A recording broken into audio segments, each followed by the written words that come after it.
first 2 games you didn't have any touchdowns. How did it feel to get back in the end zone tonight? I think it was just honestly about just getting the rhythm down with the O-line.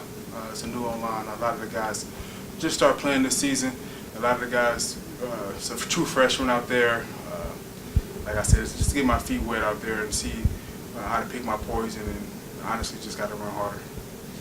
With the playmaking capability with Deontay and Demetrius, does that help you because it tires the defense out and then you can?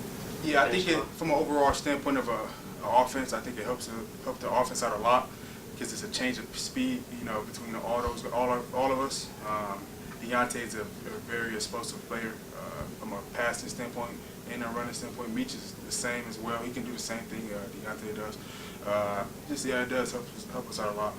Coach had mentioned for last week how it was so important to finally get you going at some point. And I mean, this week you're steamrolling people.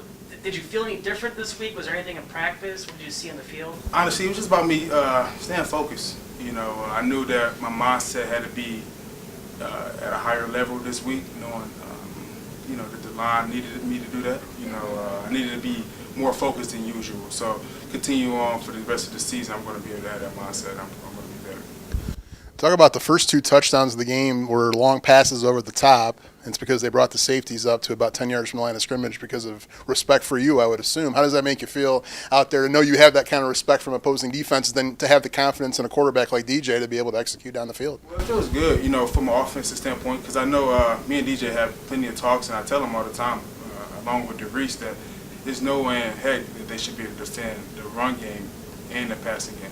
They have to come up and respect me, and if that's the case, you got a guy that's around a 4.2 and DeVries that can run right past you. So, and then DJ gonna put it on the money. So it's easy. Honestly, it's just about you got to make sure you got to throw and catch, just like Coach Winter says.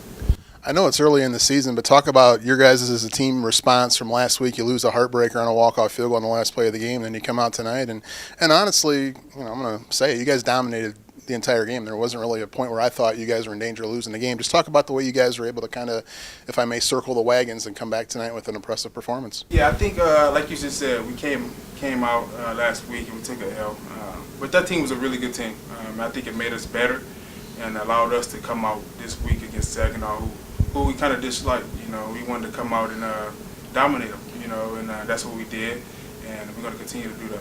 Last question for you for what I have, and then if you guys have other things. But talk about, I asked Coach Winters this, but kind of getting the momentum going. A tough loss last week, big week this week against a pretty big rival, and then next week at Tiffin, and then the week after that at Ferris. How can you guys keep the ball rolling and kind of reach the goals you guys have as a team this year?